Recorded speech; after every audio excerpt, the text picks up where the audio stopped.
Welcome, broadcast community. It is Mj Callaway here with another broadcast for you, where we bring you insights and tips to help you boost resilience, results, and revenue. And we do have the rockstar co-host today, who is Jim Kunkle. Welcome, MJ, and welcome, Roger. I'm looking forward to our conversation this afternoon. And we're excited to have Roger Grannis with us of the Grannis Group because today is National Salesperson Day. Yeah, woohoo! December 9th.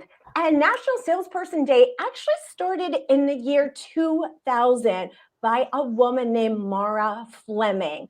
So I thought, Roger, you were such a rock star when it comes to sales.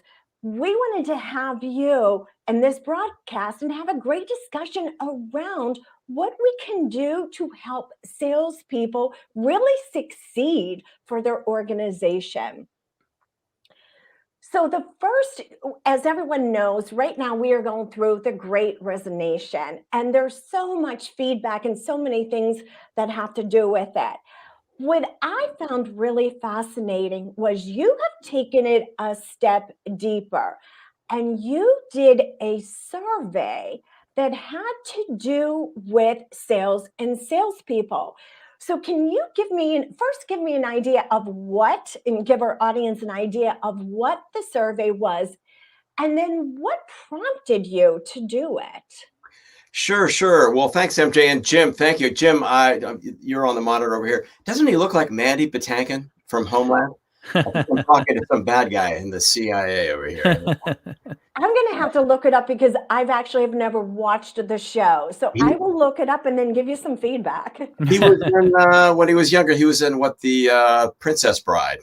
Yeah, he was the hero. The hero. Well, one of the heroes, yeah. And as you are the hero, Jim, today, of course. Thank you, Roger. So anyway, MJ, thanks for the invite. Thanks for the question. So I started out in sales, working for a company called Gartner, which is a technology research company based in Connecticut. And back then there were about 15 salespeople. Now there are hundreds, and our annual revenues are about 25 million a year. Now they're in the multi-billions. But the way they did sales training was they put us in a room for 3 days, and in came these technology experts, really sharp, smart, and great speakers. And they would lecture us one after the other, about 10 in a row, 3 days in a row. And it was this information overload. And since moving on from Gartner a few years ago, I've seen this over and over to clients where I work. The way they do product and service training is lock salespeople in a room or on a Zoom call and just lecture. So I've been providing my own solution to this, providing insights for companies on how to make training more interactive, how to engage salespeople, how to incent salespeople. But some friends of mine who started a spinoff from Gartner called Serious Decisions, now owned by Forrester Research, they did very well, said, Raj, love that you've got this insight. How about backing it up with some research? Maybe you'll prove what you're doing is correct. Maybe you'll get some additional insights, but why don't you do a research study? So I did. I, out of my own pocket, hired the University of Northern Colorado to conduct a robust survey. And one of the things I found, good news, it reinforced many of the things that I said. So for example, we asked one question, well, many questions, but one of the questions was, how often have you experienced this type of sales training? Things like trainers overwhelm salespeople with too much information. 56% of the people said that. No reinforcement or coaching after the initial training. 68% said that. No testing for learning. 56% of the respondents said that. So as a result, and actually there are many other industry studies about this, we asked the question, what percentage of new products are successful? If you flip that around, we're basically asking what percentage of new products fail? And our survey showed that half of our respondents said they fail almost 60% of the time. I know there's a Harvard study that, depending on the industry, they fail in 70, 80% of the time. So it's a huge problem. Wow, those numbers are staggering. So then that also goes back to because of the way the training, and I'm just going to add a little piece there about the training. Recently, I did, well, prior to, it was right before COVID hit, I was working with a manufacturer and 6 of their top directors. And at the end of the training, I always ask, what is one takeaway or what is one thing you had liked about this training? And there was one gentleman who everyone called wicked smart. He was in their research development department. And his comment to me was, I liked that this wasn't prepackaged. You didn't stand up there and read a book. You knew what you were talking about. We did activities, we did exercises, and I throw a little bit of candy too when they answer. Right. Right. So, Sure. Sure. Good. adding some fun in there. But that goes back to what you originally said, because I've been in one of those rooms where you are stuck from 8 o'clock in the morning until 4 o'clock in the afternoon. You get 2 10-minute breaks, morning and afternoon, and then you get lunch. But that is it. You have that workbook and it is nonstop. Jim, you probably have been involved in those trainings. Yeah, more so in the past than in the present. Yes. And in the past, it was you'd go in, it would be kind of dull, it would be a grind. And the thing is, if you're out there, you're supposed to be selling value. It's tough to walk out of there with a feeling of, wow, this is a great value. I can't wait to go out there and start talking to my clients and customers about this new product or service. So if it really kind of gets launched that way with the sales team, it's going to be a tough slug out there. Exactly. We've had products that should have been viable canceled because the training went bad. And Jim, to your point, if the training was done right, MJ, interactive, exercises, throwing out candy, keep it fun and engaging. For salespeople, the product or service has a much better chance of being successful initially. And it's a shame that all this time, research, money, investment went into developing a product that due to the poor training was just canceled when it actually could have been successful. And you also lose a competitive advantage if you've got a new, unique offering. If you bungle the training, that window of first to market before the competition comes out with their own version of that, you've reduced that competitive advantage being first to market. Yeah, and I also too think if you set it up that way, if I'm used to selling products 1, 2, 3, and you throw a fourth product on me and I walk out of there, it's kind of boring, it's kind of stale. I'm selling 1, 2, and 3. I'm probably going to focus more time on those 3 products because they're selling for me. And I'll probably occasionally push 4 or think of, boy, where could I really interject product number 4? If you really get into engagement with the reps and get them involved with the process, with MJ's process, obviously there's a lot of interaction back and forth, and then doing quality checks to make sure that is this registering in that sales rep's minds. Then, but the end of that session, you should be able to walk away saying this sales team is well prepared and they're ready to go. Right, Jim, you brought up a good point, and we asked a question about when are salespeople involved in the product life cycle from when the idea is launched through product development to training to actual post-launch feedback. And very few salespeople are involved at the beginning. And so these product leaders have these ideas. My dad was one of these folks, electrical engineer, very bright, but worked in the basement in isolation. And he would come up with ideas, and others, product leaders, come up with an idea, but they don't test it.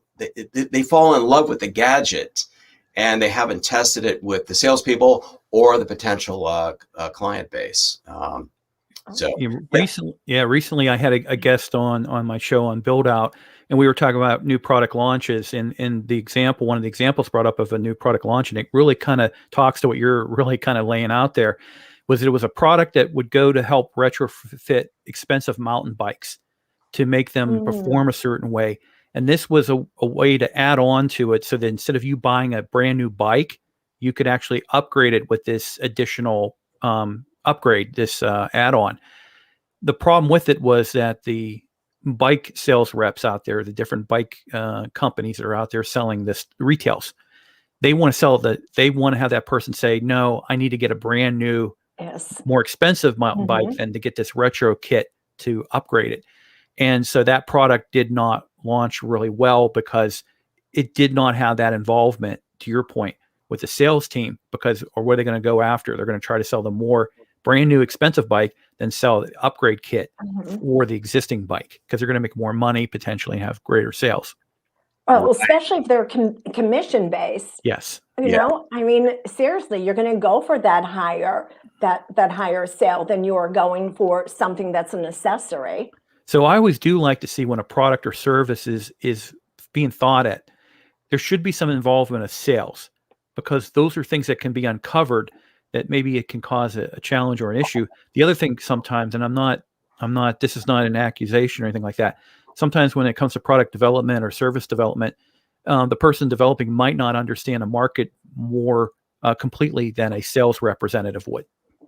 Absolutely. The salespeople are at the front line, and they live or die based on customer needs. So they really understand customer needs. Now, in fairness, sometimes salespeople are very vocal and have input from just one client. And the flip side is you can't base your whole future product strategy based on one salesperson who wants to make that one sale. You've got to make sure that there's enough market out there for the product. It's a data point. It's a data point. Right. Due diligence. Yes, definitely. Yeah. But bottom line, salespeople should be involved throughout the life cycle, from product development and training development. They should have an active role in developing the training. In fact, one of our survey questions was, how do you get more successful? So let me just, actually, I've got a little cue card here. Let me just go to that. The best delivery method for a new breakthrough product, people like face-to-face, even Zoom, we would call that today during the pandemic, face-to-face, regional or district sales meetings, by 62%, large margin. And we asked about follow-up training after the initial training, and that is, we want to hear from top producers. So one of the best ways to get people excited about a new offering is to have a top producer, well-respected, get up and say, hey, I tried this in the beta, or this is based on talking to 10 of my clients, because salespeople aren't going to buy into the new offering unless you answer the question, well, why are we doing this? Is this offering viable? And if you've got salespeople giving testimonials, that gets the salespeople fired up and motivated to learn. It helps in that buy-in process. It sure does. Exactly. So I think one of the key takeaways is get salespeople involved, not only in the product development, but the training development, and have be part of the training. Get them up talking, and have them come up with probing questions. Don't make it all lecture. The other thing too, I throw out there, and it's not the same for all industries or services that you're selling out there, is to also have some involvement. And sometimes when it comes to implementation, if you have a product that needs to be integrated, and then obviously the most important element for a sales representative or business development representative is to focus also too on the fulfillment. So when the product is installed or service is implemented, to make sure that you're following up for quality and making sure the customer, does understand that you really care about them. It wasn't just about the sale. Sure, it's the aftercare. Yes. As someone in NSA says, Lois Kramer, she talks about that aftercare. So do you think, currently one of the statistics for closing rate is 27% in business and industry. So when we think about the bigger picture, it's only 27%. There's such room for growth there. So what, in addition to some of the comments you have already made, the feedback you've given, what are other ways that we can develop great training programs that will get us a higher closing rate? I mean, when you think about that, that's a lot of business that is being lost. Well, I think it's getting back to the fundamentals. I put together a training template for the product leaders when they're training and launching new products. And we've got to get all of those things right. It started out with what we said earlier about getting buy-in. Why is this offering being created? Let's hear a success story from a sales rep. Again, get the salespeople up. And we've got to lay out an easy path for the salespeople to follow so that they're not winging it, trying to figure it out on their own, all the way from who are the target companies, what's the title of the target buyer. And these tend to be more business to business applications. What are the corporate or business or organizational objectives ultimately that will move the needle? So we're not just selling the features and benefits, but what is, Jim, you mentioned value. How does this create organizational value? What's the pain that we need to stir up at Gartner and other sales organizations? FUD, fear, uncertainty, and doubt. We don't want to be manipulative, but we want to ask probing questions based on what we know what are the problems, the pain that we're trying to solve, and then get into the product description. In most training, we've skipped all that I've described up to this point, and we just talk about features and benefits. Well, that doesn't help the salespeople have intelligent, strategic conversations with their buyers and prospects. Yeah, when you I'm sorry, MJ. What I was going to say is really what you're trying to do is lead down a positive pathway to the decision of yes. You're trying to help that person who really you feel needs to have your product or service. They need to be able to say yes, I want to buy it. So you're hopefully going to help them arrive to that yes. So everything you do leads them down that pathway. To your point, Roger, features and benefits don't sell. The value does, and the pain helps drive the sale. Well, the pain brings in the emotion. Exactly. And MJ, you mentioned something earlier about we've got to do follow-up and feedback.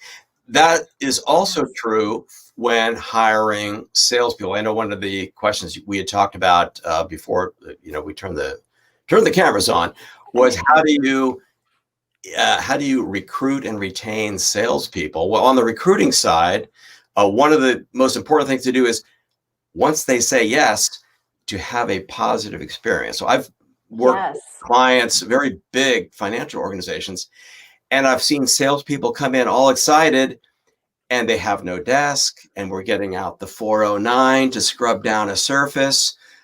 There's no welcome. Here it is. Read this for a little bit. Oh, let's find you a desk over here somewhere. Well, there's buyer's remorse. We buy a house, like, oh God. Well, if the realtor gives you a welcome kit, or the previous owners walk you through the house and show you how things work, that erases any of that doubt that's setting in after you've written the big check or said yes to go work for the organization. So you're creating from the the get-go to say you're creating a bad experience. So you're not getting a buy-in from a salesperson. And let's face it, most salespeople, they're extroverts and they're social people and they like the experience, they like the fun. So if you're starting off with a bad experience on your first day, it's going downhill. And that doesn't even go into any basic sales skills. Exactly. And I'd love to hear your feedback on this. One of the other things that turns off salespeople is too much bureaucracy, having to enter all the numbers into the CRM system or having to report this or report that.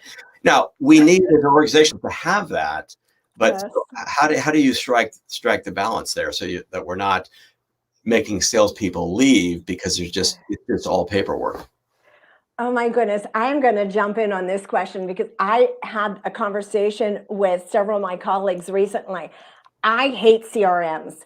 I've always hated CRMs. When I was in sales, I would much rather spend my time speaking to a customer than entering, the 100 things that I had to enter because our system was not effective. It was a very long process to put everything in a CRM. So, but if one of my directors, I remember one time saying, we don't even know if you're talking to this person. I said, oh my goodness, I can tell you everything about them. Like I knew the kids, I knew what sports they played, I knew when they were going on vacation. I knew all of that, but it was because I spent the time talking. Since then, I will admit yes, I know I need a CRM, and yes, I do use one, even though I hate it still. Yeah, for me, when it comes to a CRM system, I don't hate that because you can live and die, and a lot of it comes down to the communication at the right time, and that's where a CRM can really help for scheduling and follow up and all those important things. I think what can be frustrating sometimes for sales reps are reports that you need to do. Give you a good example. Work for a utility company, and literally every client I would meet, I'd have to find the job code to do my timesheet. And so there could be, in a week given time, I might have to do 40 or 50 different time codes to be able to fill out my weekly time card. The other thing is reports. I remember working for a data communications company.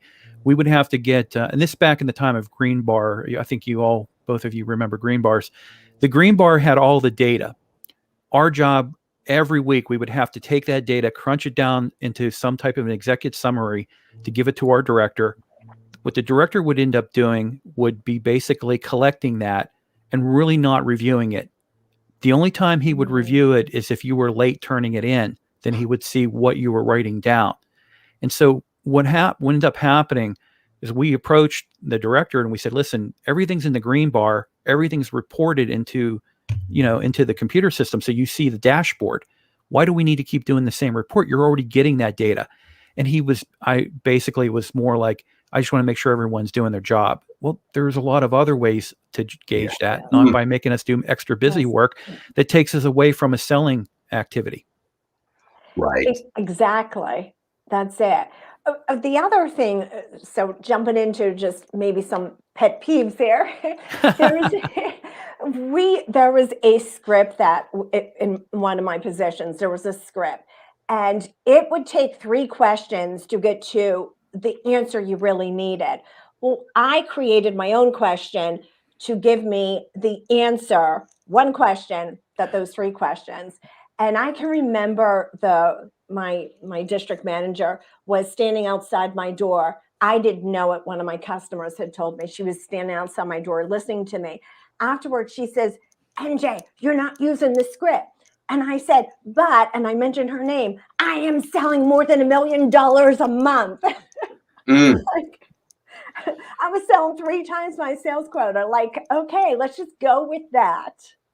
Right. That reminds me of a study I think Harvard did, and forgive me if this is too basic. I do think it's a good reminder, though, that your sales force is a bell curve. You've got your top producers, your middle producers, and your lower tier. And what we want to have is different approaches for each of the 3. Number 1, the top producers, get out of their way. Don't say you're not using the script. You didn't fill out the report.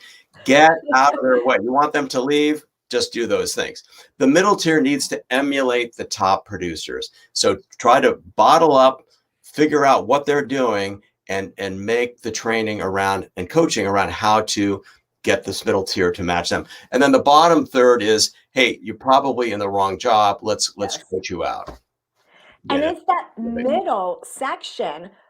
They're either going to go to the bottom or they're going to the top. Right. So it's up to the company to hire the correct trainer or get the right training for that middle section. Because if they have a 50% chance of them going top or bottom. So if they don't have the right type of training, then they're going to the bottom and then more than likely out the door. Right. So the more we can get these top producers to share their thoughts and us to, pull out their talk tracks, what they're doing, what they're saying, how they're staying motivated, and really invest the time to coach, incentivize that middle and advise and whatnot, that middle third for sure. Yes. So we're coming close to the end of our time together, Roger. Is there something you want to share or a question I have not asked or Jim hasn't asked that you'd like to share with our audience before we close? No, I think we've covered the things. I just salespeople are fun, energetic. They're at the front lines, and I think one of the things I see over and over is they're put off to themselves and not interacting enough with product leaders and the product marketing folks. Some of the best talk tracks and wording for marketing brochures, marketing messaging, certainly sales talk tracks come from salespeople directly. So rather than a marketing person thinking, what should I say over here and typing, go interview 3 salespeople, record the calls, interview them talking to clients, and then seeing what the keywords are that they're using, and then turn those into marketing materials and training materials. So well said. Oh my goodness, so well said. Thank you for that. Yeah. Jim, Go ahead, MJ. Sorry any about that. last thoughts you want to add? I really question. enjoyed this conversation, and Roger, a lot of great information, and it was Okay. good that you did that study, because that information you shared is absolutely eye-opening. Roger, how can people follow you? Do you have social media? Do you have any type of websites or anything like that? Yeah, I'm on LinkedIn, Roger Grannis, Grannis, or you can send me an email, roger@grannisgroup.com, and that's my web address too, grannisgroup.com. So, and if you want more details on the survey, I am in the process of creating a short report on that, and I'd be glad to send that to your listeners if you would like to get on the list for that. I have one last question. I just thought of this. I hope our listeners are ready to stay on for just a few more minutes. Roger, you keep talking about, at least I keep hearing you talk about the yellow cake principle. The yellow cake principle. What is that all about? So we're all speakers, and people outside of sales said, "Hey, Roger, you speak to Salesforce. Would you also speak to our group in human resources, engineers, what product leaders?" And what we'd like to do is get some tips that you've picked up over the years on sales, but apply them, translate them, simplify them for, let's call them influencing skills for non-salespeople. So that's the yellow cake principle. That's the talk. It's based on a story that happened when I was about 10. My mom had a lot of rules, the good rules: never talk to strangers, never give rides to strangers, never let strangers in the house. Well, when I got home from school one day when I was 10, I think it was 3rd grade, I walked in the house. My mom had broken all the rules. My mom had met a woman named Shirley down at the grocery store. Shirley was down on her luck. They got to talking, and my mom said, "Tell you what, you just mentioned this yellow cake you used to make for your husband who died recently. Well, I'm going to take you to the grocery store, buy all the ingredients, have you come over to our house. You can have dinner with us, and you are going to make the yellow cake for us for dessert." So really, that's if we look at what happened, that interaction with my mom and Shirley, it's really the basis for connecting and influencing other people. Make a connection, take time to understand their pain, their hopes, their dreams, and then present an opportunity that links to that person and helps them have a better life. So that's, in a nutshell, what the yellow cake principle is all about. And people are loving it. So look to And you. it's the perfect foundation for a great sales conversation. Very much so. Yeah. And who doesn't like cake? Come on. With chocolate icing. Yes. Indeed. Yes. Side of ice cream. Yes. Oh, All right. that's great. Jim, how can someone get a hold of you? The best way would be on LinkedIn. Also, too, you can join my live stream build out every Wednesday at noon Eastern Standard Time, and you can send an email to me at Jim@Kunkle, Kunkle.com. All right. And anyone who would like to get a hold of me, you can get a hold of me at mj@mjcallaway.com. I do have a weekly newsletter that includes tips and insights for you to bounce up your life. So be sure to sign up for that. And until next time, remember to join us every single Thursday at noon Eastern Standard Time here on Bounce Up Broadcast. Until we meet again, have a bounce up day.